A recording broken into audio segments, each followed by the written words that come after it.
Hello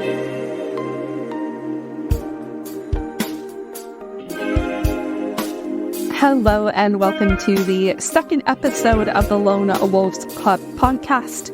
I'm your host, Nicole Porter, and if you are tuning in for the second time, welcome back. I'm so glad you're here, and if this is your first time here at the Lone Wolves Club, welcome, welcome.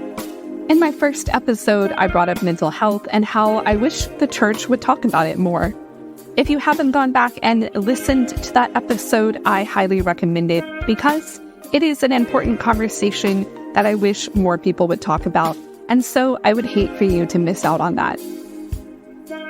Before we get into today's topic, which is the mysterious world of dating in Christian communities, I wanted to remind you where you can keep in touch in between podcast episodes. You can find us on Instagram at lonewolvesclub.pod, and you can email us at lonewolvesclub.pod@gmail.com. Both of those are great places to keep the conversation going and to dive a bit deeper into the topics I am bringing up on this podcast. Those are also great places to leave feedback. Since my podcast is still getting off the ground, I would love to hear your thoughts on if there's anything I can do to improve. You can also leave feedback from the rating and review section of whatever platform you listen to podcast on. All right, enough with the hellos. Let's jump into today's topic, which is the very mysterious world of dating, especially as a Christian. So since there is a lot I can say on the topic of dating, I'm going to kind of rapid fire go through a few different topics and touch on them briefly. And if there are any that you want to hear a more in-depth conversation about, please let me know so I can perhaps work that into a future episode. Or if I feel like I have a lot to say on a particular topic, I may come back and dive a bit deeper into it in a future episode. Now, I do want to say that churches do talk about dating, so this isn't necessarily a conversation that churches shy away from, but I feel like the way the church talks about dating is not always the most helpful. And there are things within the topic of dating that I wish churches would highlight a bit more.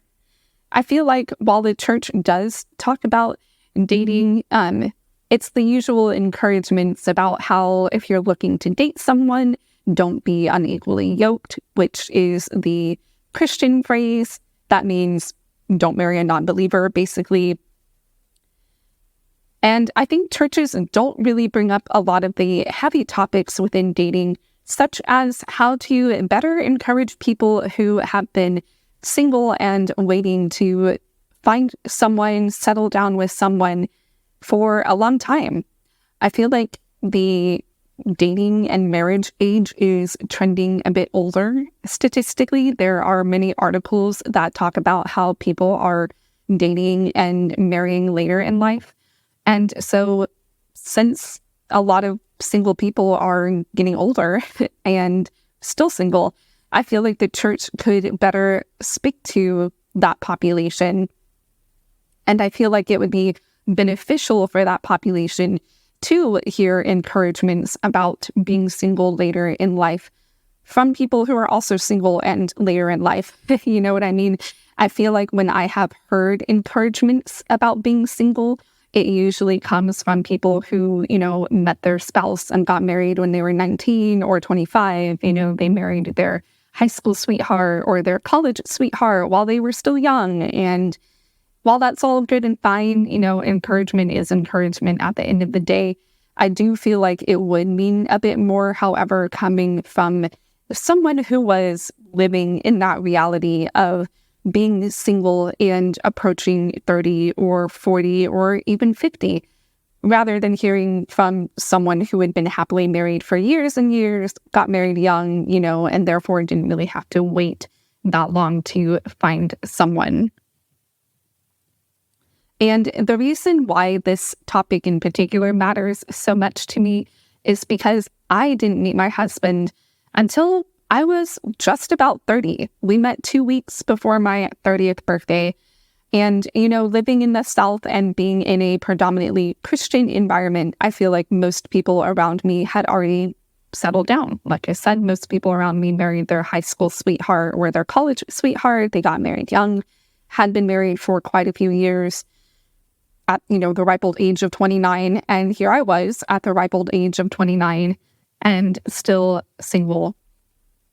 And, I wish I had heard from people that were approaching 30 or 40 or 50 and were still single, but offering encouragement and perspective on that. And so, one of the many, many goals of my podcast is to basically tell people what I wish I had heard in certain situations. So when I was approaching 30 and still single, and there were no prospects around me, no dudes were interested in me, and the few dudes I were interested in, kind of weren't interested in me back, to be honest.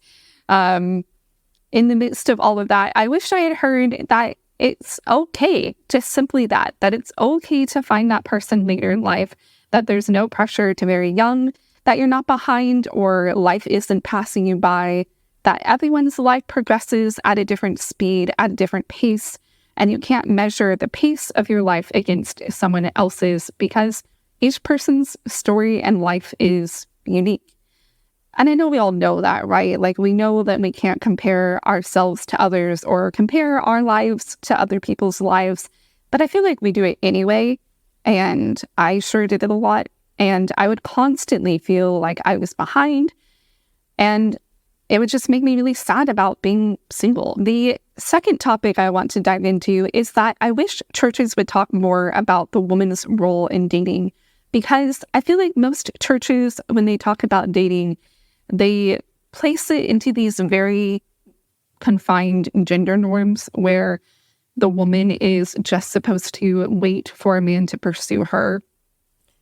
So if you're not familiar with that term, pursue basically means that a man should take the lead in the dating pursuit of a woman. And by that, they should be the one to approach a woman, tell them they're interested in them, ask them for coffee. They should then plan out the dates. They should, make all the arrangements and everything. They should also kind of plan out the trajectory of the relationship. So after they have been dating for a while, the man should be the one to kind of move the relationship forward and tell the woman that they want to go study or ask them to be their, girlfriend. And then the man should propose and so on and so on. The man should basically take the lead and take charge when it comes to not only kind of setting up the relationship in terms of asking someone out, but they should also be in charge of kind of moving the relationship forward. And while I don't think there's anything wrong with the idea of men pursuing women at all, I think the way churches talk about this is kind of unhelpful because, again, I feel like the language around pursuing places a lot of the responsibility and, honestly, power when it comes to dating on a man's shoulders. And I feel like as a woman, this left me feeling very powerless because while men are told to, take charge and take initiative and be the one to ask a woman out and be the one to establish a relationship and be the one to propose, it left me feeling like I really had no say, and it left me feeling like I really had nothing to do except sit around and look pretty and hope that a guy would look my way and ask me out. And again, as a woman, that felt very unempowering. Is that a word? Disempowering? You know what I mean? The opposite of powerful. I did not feel powerful in that regard. And, some pastors, of course, would speak to women and try to encourage women and be like, well, you can look cute. You can talk to a guy. You can flirt. You can whatever. But when it came to actually asking a guy out, a lot of women were told, no, don't do that. Let a man pursue you.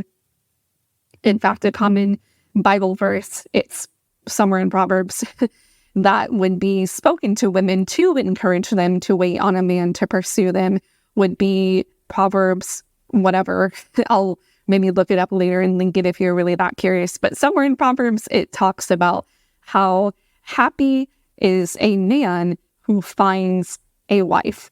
And many women are told this verse, and I was told this verse when it came to the idea of waiting for a man to pursue you, because that verse clearly says, happy is a man who finds a wife. The man is supposed to do the seeking, the finding, the pursuing, and you as a woman are just supposed to wait and kind of let it happen to you.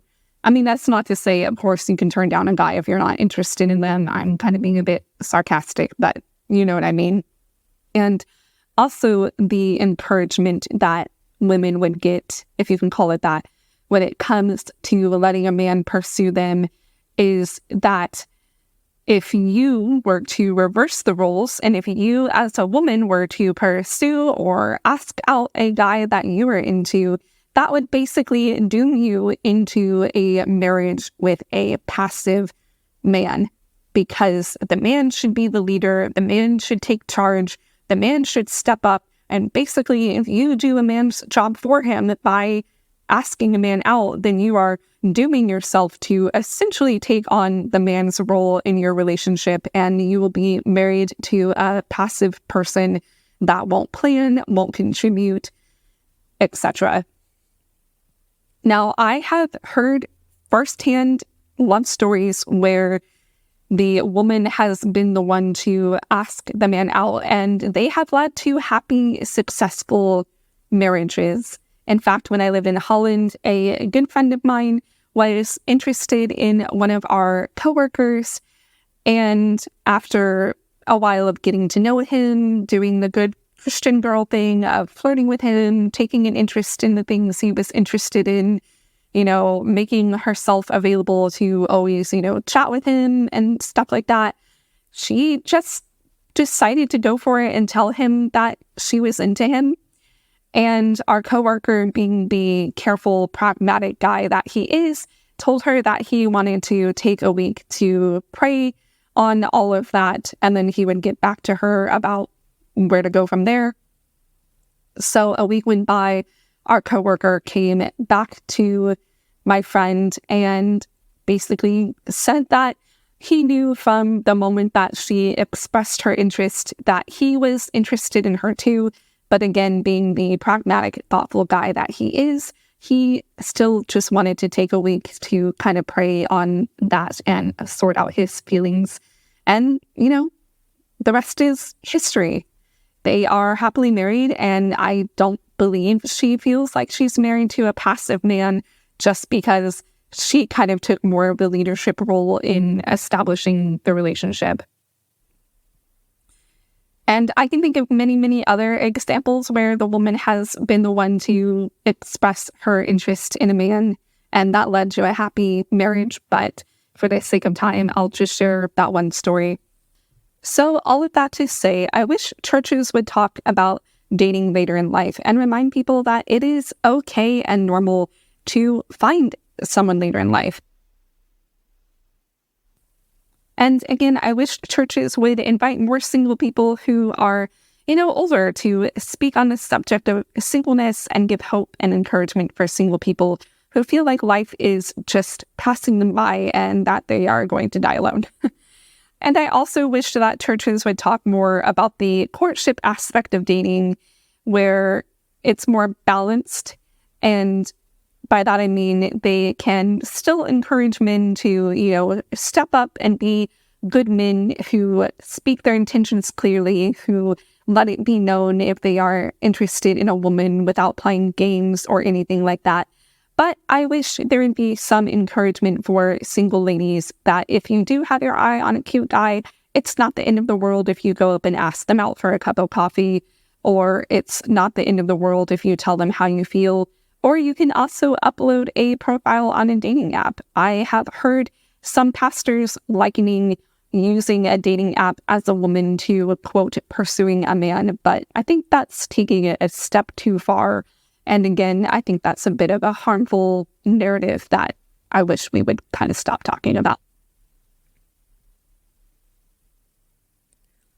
And while I'm on the subject of online dating, one more thing I wanted to add is that I have noticed an interesting trend over the last few years where pastors who once condemned online dating are now condoning it.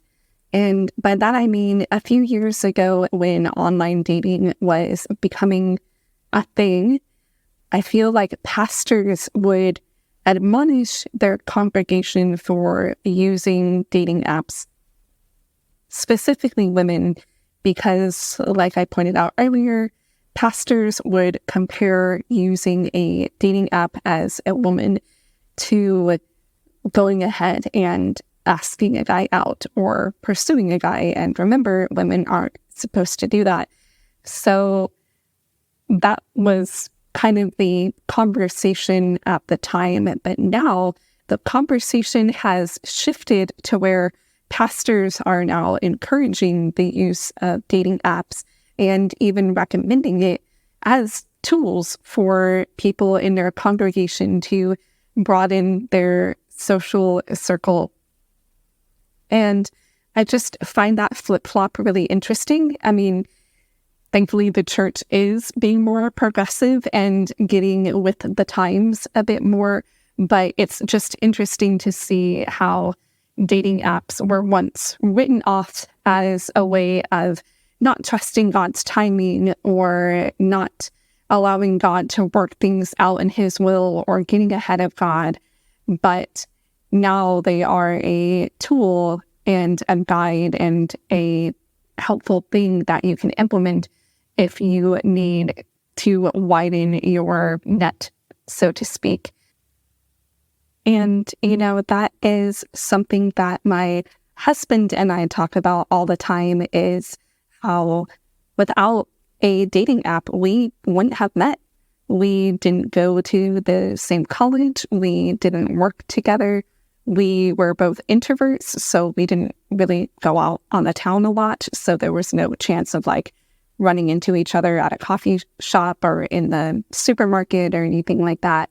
We don't have the same friends. We don't have any kind of connections in that way.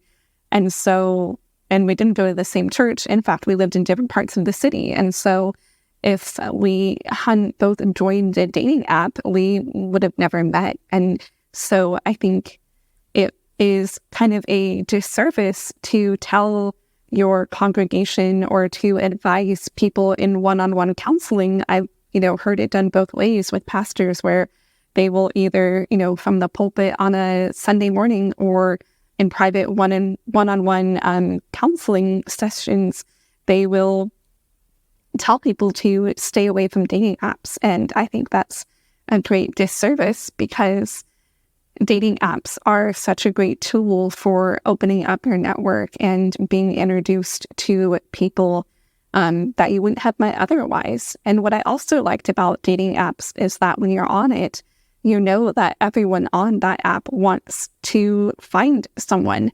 I have, had countless times where there were people that I was interested in and, I would try to get to know them and all of that and flirt with them and do the good, Christian girl thing.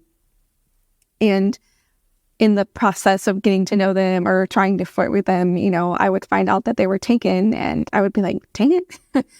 And that would be just a lot of wasted time in that regard because, you would spend all this time trying to get to know someone, trying to figure out what their deal is, only for them to, mention their girlfriend. And then you're like, well, great, now the chance of being with that person is over. And I spent all of that time, trying to figure out what their deal was. But on dating apps, you don't have to figure out what people's deal is. You know that most of them are, looking for love, hopefully, and that they are also hopefully single. Of course, there are shady people on dating apps that aren't, but that's a story for another day.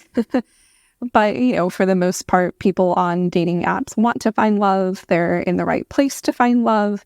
They're hopefully done with any kind of messy breakups or anything like that. And yeah, I think it's a really helpful tool. And again, I think the church can definitely talk more about that and encourage people to do that and try to remove any kind of shame or stigma around dating apps and stop comparing it to, not trusting God or trying to take control of the situation or not allowing things to play out in God's way or will or time. I believe that God works with us in our life, that we can step out in faith and try new things and trust that God will meet us there. And we can also trust that if we know God and we hear from him, that he will tell us if that isn't for us. That's the way I look at it anyway. I think sometimes Christians over-spiritualize dating apps too, because they feel like they're rushing ahead of God or they're trying to take control or they're not trusting God's way or time. But I think God gives us a lot of tools in life that we can use. And if we hear from him, if we know his voice, like the Bible says we do, then we can trust that we'll hear from him if that isn't the right way that we should go, Another topic that I want to bring up, which might sound very niche and nitpicky, so bear with me for a minute, but I want to bring up the idea that you do not need to have this whirlwind fairy tale romance. And while the church doesn't really promote that, it also doesn't really do a lot to dispel the notion a lot of Christians have where they have to over-spiritualize everything. And if they don't get a sign from God, if they don't see their angel number, if they don't have a dream about this person, well, then clearly they aren't the one that God has for them.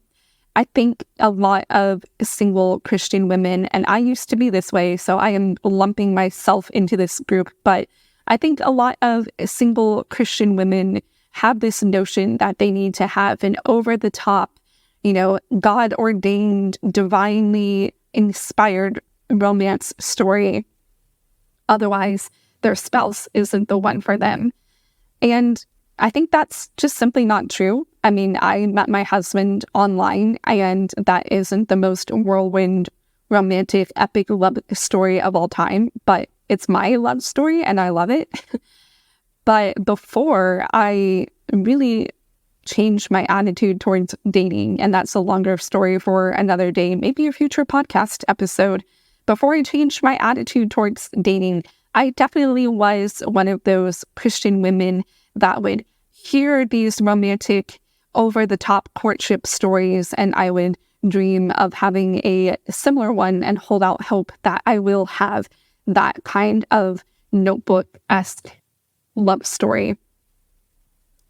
And a lot of things fueled that desire, like hearing other women, mostly pastors' wives, tell their love story, and usually all of them were very over-the-top and Notebook-esque. And I know I wasn't alone in that thought, because other girlfriends of mine in my life at that time who were also single shared that same desire and sentiment of holding out hope for a whirlwind romantic story rather than just taking a conventional path like joining a dating app or allowing people to set you up. So if you haven't heard from anyone else, if you are still single and holding out hope for a fairy tale romance story, that may totally be how you meet your spouse. But it's also okay if one day you decide to upload a profile onto a dating app, make a few swipes, and find your spouse. And again, that's how I found my husband. And he always says it doesn't matter how we met.